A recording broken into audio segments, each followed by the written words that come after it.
महाकुंभ चल रहा है, लोगों की आस्था, लोगों में सनातन का प्यार भर भर कर देखने को मिल रहा है। यहाँ उन्हें देखने का अवसर प्राप्त हो रहा है जिनके दर्शन दुर्लभ है, वो है नागा साधु।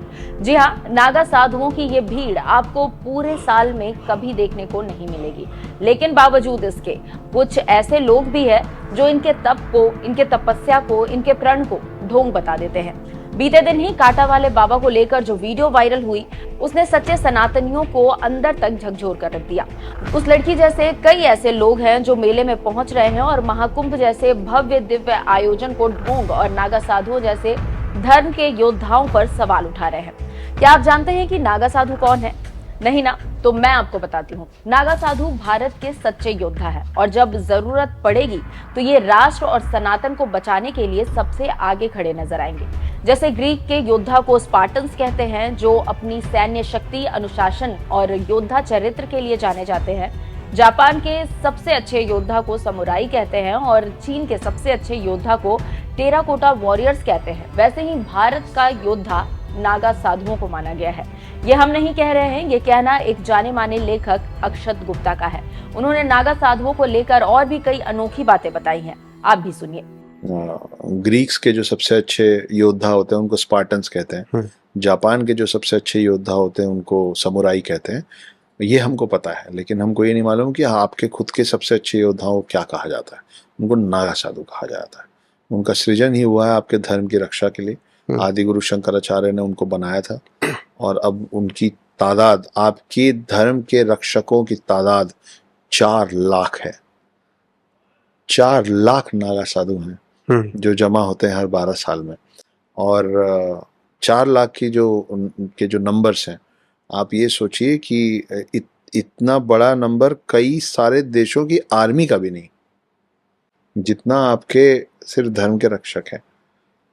तो आपको इनके बारे में जानना चाहिए। हमको इनसे डरने की ज़रूरत नहीं है, क्योंकि अगर आप अपने आर्मी से, नेवी से और एयरफोर्स के सैनिकों से और पायलट से नहीं डरते हैं क्योंकि वो आपके सरहद की रक्षा कर रहे हैं, तो आपको नागा साधु से भी नहीं डरना चाहिए क्योंकि वो आपके धर्म की रक्षा कर रहे हैं। बिल्कुल।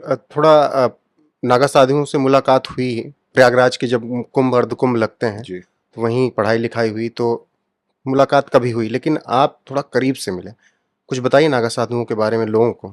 आपने ये तो बता दिया कि एक आर्मी है 4 लाख की, लेकिन इनमें खास क्या है, क्यों अलग है ये अलग आपके सवाल में ही आपका जवाब है कि ये अलग इसलिए क्योंकि इन्होंने स्वेच्छा से अपने आप को अलग किया है ना। ये नहीं चाहते आपसे घुलना मिलना, आपके साथ उठना बैठना। क्योंकि हम अभी, मैं थोड़ी देर पहले भी बोल रहा था कि 2 लोग तब मिलते हैं रोहित जी जब दोनों को एक दूसरे से कुछ चाहिए होता है ना। बिल्कुल। आपको आपके चैनल के लिए अभी एक इंटरव्यू चाहिए, मेरे को मेरे बुक का प्रमोशन चाहिए, बिल्कुल, है ना। इसलिए आप और मैं बैठे हैं। नागा साधुओं को आपसे कुछ नहीं चाहिए। उनका कोई, आप उनको प्रलोभन नहीं दे सकते, आप उनको ले और नहीं कर सकते, क्योंकि वो मोह माया छोड़ चुके हैं, है ना। उनको नई कार नहीं खरीदनी है, उनको आईफोन का अगला मॉडल नहीं खरीदना है, उनको वर्ल्ड कप कब शुरू हो रहा है उनको नहीं जानना है, आईपीएल में कौन जीता है उनको कोई शौक नहीं है, 4 जून को रिजल्ट क्या आएगा उनको कोई मतलब नहीं, है ना। तो वो सिर्फ अपने आप में है, और क्योंकि आपसे उनको कुछ चाहिए नहीं, इसलिए वो आपके आसपास भी मिलते दिखते नहीं। तो नागा साधु मेनली यही होते हैं जो अपना सब कुछ छोड़ छाड़ के धर्म की रक्षा के लिए अपने आप को शिव की सेना मान चुके हैं। वक्त आएगा तो वो सामने दिखेंगे। जब जब वक्त आया वो सामने दिखे हैं, और उसी में से कहानी तो शब्द है। इतिहास बोलना चाहिए कि इतिहास में गोकुल जो कृष्ण की नगरी है, वहां पे अहमद शाह अब्दाली नाम का चोर अपने साथियों के साथ हमला किया था गोकुल को ध्वस्त करने के लिए और मंदिरों को लूटने के लिए। और जब उसने ये कोशिश की थी तो उसके सामने धर्म और मंदिरों की रक्षा के लिए जो लोग खड़े थे वो नागा साधु ही थे। तो ये बहुत कमाल का एक युद्ध हुआ था। जैसे सारागढ़ी पता है हमको, जैसे एक फिल्म आई है 300 करके, है ना, तो स्पार्टन्स की कहानी मालूम है। और अनगिनत बहुत अच्छी फिल्म है जिसमें आपको दिखता है कि कम लोग ज्यादा लोगों से एक भरोसे पे, एक विश्वास को बचाने के लिए भिड़ गए। तो आपको बहुतों की कहानी पता है, आपको आपकी कहानी पता होनी चाहिए। तो इसलिए ये सब सोच के नागा साधु पे थोड़ा बहुत समझ के जो भी और जितना डॉक्यूमेंटेड था उसमें अपनी कल्पना शक्ति के इस्तेमाल से कि वो जब युद्ध हुआ होगा तो वो युद्ध कैसा हुआ होगा, है ना, क्योंकि ज़्यादा कुछ डॉक्यूमेंटेड है नहीं।